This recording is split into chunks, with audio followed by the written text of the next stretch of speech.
Dans une langue antique, Kinkwe est un chiffre. Avant sa mort, Kinkwe était l'un des membres du collectif des ombres. Un groupe d'individus agissant dans l'ombre et ayant renoncé à leur nom et à leur existence, pour servir celui que l'on nomme le Seigneur des Ténèbres. Aujourd'hui, l'existence de Kinkwe s'est éteinte. Il périt de la main d'aventuriers dans une grotte non loin de sa ville natale. Personne ne se souviendra de lui, et il n'y a personne pour conter ses aventures. Il est donc de mon devoir de transmettre sa mémoire en tant que narrateur de son histoire. Pour ne pas rompre son serment, et ce même par-delà la mort, je ne vous révélerai jamais son véritable nom. Ce dernier est parti dans les limbes des ténèbres lorsque Kinkwe fit allégeance aux ténèbres. Kinkwe naquit en l'an 784, au 5e jour du 9e mois, sous le signe des ténèbres. Il vit le jour dans les bas quartiers de la cité portuaire de Soggen, dans l'est du royaume de Raltion. Étant le fruit d'un accident, ses jeunes parents l'abandonnèrent dans un orphelinat non loin du port. C'est dans ces rues dangereuses que pendant 18 longues années, Kinkwe apprit à vivre dans l'ombre des autres. Et la première ombre qui l'éclipsa fut celle du directeur de l'orphelinat, un ancien esclavagiste du nom d'Hector Groff, s'étant reconverti après avoir quitté les pays de l'Est. Un homme abject qui faisait vivre les orphelins à crédit. Le logement, la nourriture, les vêtements, rien de tout cela n'était gratuit pour le vieil homme. Et ça, c'est une notion que les enfants devaient assimiler le plus rapidement possible. Leur survie était en jeu. Ce n'est qu'à quelques semaines de ces 18 automnes, et alors qu'il préparait un cambriolage qui lui aurait permis de rembourser sa dette, que le jeune Kinkwe fit la rencontre de 2 personnes qui allaient radicalement changer sa vie. À l'ombre de la nuit et des nuages, Kinkwe força la fenêtre du domicile de sa cible. Persuadé de n'y trouver personne, le jeune orphelin tomba nez à nez avec 2 imposants mages. Une femme et un homme en longue tunique et cape noire. Ces 2 êtres, dont le bout des capes baignait dans les ténèbres, s'approchèrent du jeune homme. Les 2 mages se révélèrent à lui, le reconnaissant comme l'un des leurs. La femme aux cheveux roux et au teint basané se faisait appeler Kator.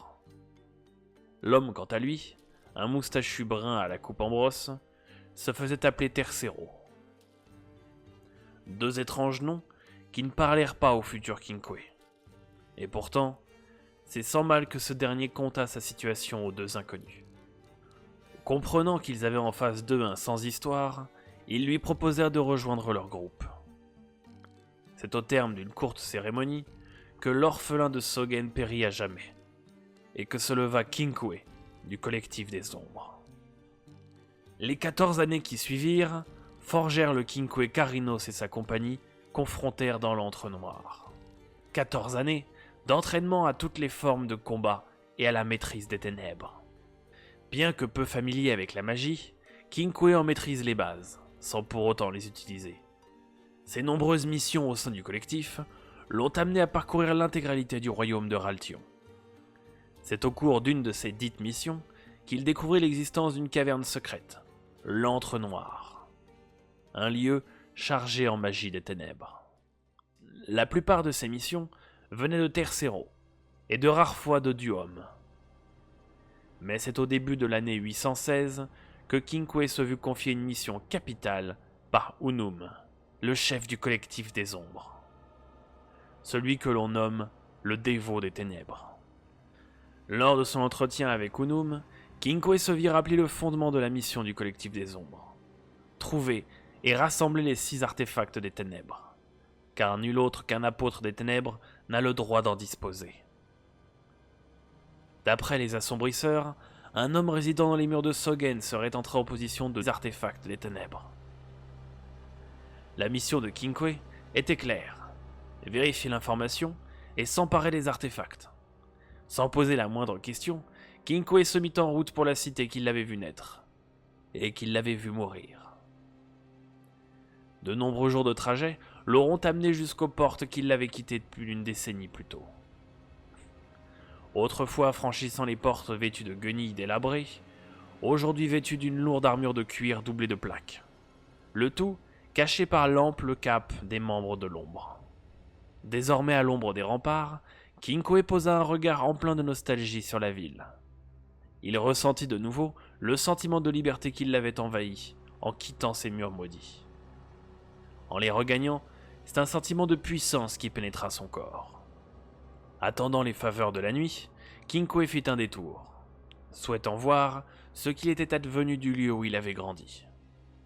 Traversant les rues et les ruelles, comme si c'était encore hier, Kinkoé arriva à l'orphelinat, où on l'avait traité pire qu'un déchet.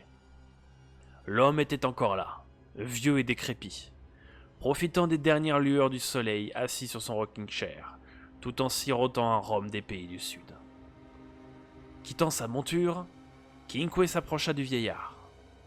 L'homme lui jeta à peine un regard. Arrivé à son niveau, Kinkoé saisit la bouteille du vieil homme. La vidant d'une traite, il se renversa dessus quelques gouttes du liquide rouge.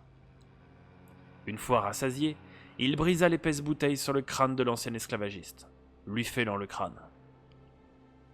Kinkoé s'accroupit au pied du vieil homme, apposant ses deux mains sur sa gorge, et lui tordit le cou, tout en lui chuchotant son prénom à l'oreille. Réduisant sa nuque en miettes, Kinkoé se leva sans un mot, et quitta les lieux, l'air sombre. Ses comptes réglés, Kinkoé attendit que les lunes se levèrent, afin de se soustraire aux lumières de la cité. Ce qu'il ignorait, c'était que son histoire allait croiser celle de deux mages venus d'une lointaine contrée du Nord, eux aussi présents pour les artefacts.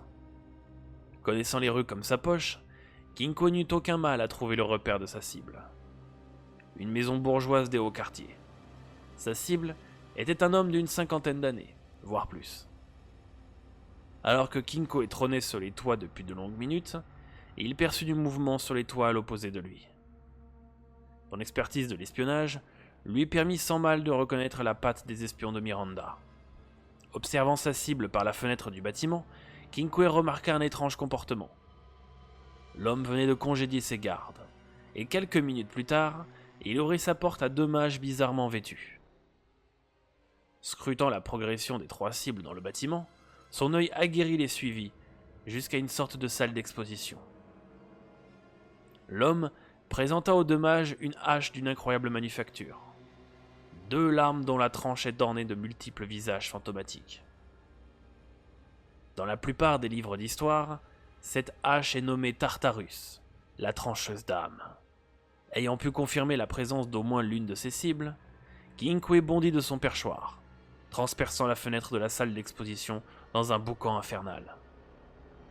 Les trois protagonistes furent sidérés qu'un tel mastodonte ait fait irruption dans la bâtisse depuis le 3e étage.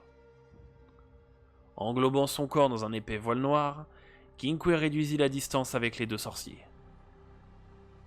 Prenant la défense de son acolyte, l'un d'eux fit apparaître une épée de flamme dans le creux de sa main. Répondant à sa magie, Kinkoé recouvrit ses bras de runes noires et abattit sa fureur sur l'épéiste de feu. Le second mage profita du chaos pour attraper la hache, une profanation que Kinkoé ne pouvait tolérer.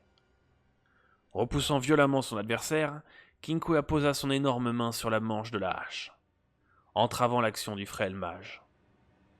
La tirant violemment à lui, il la fit tourner dans les airs d'un mouvement presque inhumain. La lame de Tartarus finit sa course funeste en décapitant le mage aux épées de feu.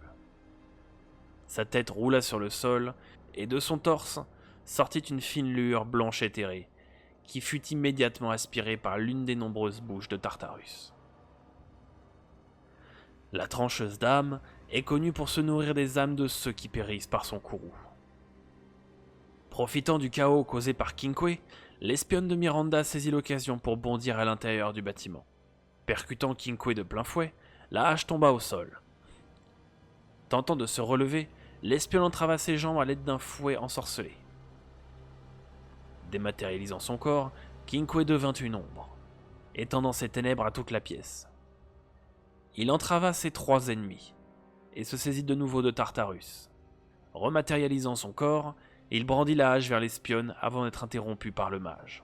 Ce dernier lui expliqua que s'il portait la main sur cette espionne, c'est la couronne de Raltion elle-même qui s'intéresserait à ses activités. Beaucoup trop de questions inutiles seraient alors posées, et il n'est jamais bon de trop attirer les regards. Le mage proposa un marché à Kinkwe. S'il lui laissait la vie sauve, il laisserait Tartarus à Kinkwe, et en échange, il effacerait la mémoire des événements à l'espionne. Ramassant le masque de jade de la tête décapitée du mage, Kinkwe accepta le marché. Il sentit une certaine proximité avec ce mage, car tous deux avaient un objectif commun. En tant que narrateur, je ne puis vous révéler ni les dessins, ni la raison pour lesquelles Alistair Dern s'est allié au meurtrier de son ami. Cependant, Alistair savait pertinemment que Clower était en ces lieux. Une information qu'il choisit cependant de taire. Kinkwe ne l'ayant pas détecté, le mage le confia aux soins de Miranda. Les dessins de cet homme sont des plus mystérieux. Mais je m'égare. Voici donc ce que fut l'histoire de Kinkwe. La suite, vous la connaissez. Ayant découvert la présence de Clower à Miranda, lui ainsi que Kator furent dépêchés sur place afin de mettre la main sur ce dernier. L'artefact en poche, Kinkwe regagna l'Entre-Noir, où il eut la visite surprise d'un groupe d'aventuriers qui allait mettre fin à ses jours. Par chance pour lui, son âme ne réside pas dans les couloirs hurlants de Tartarus.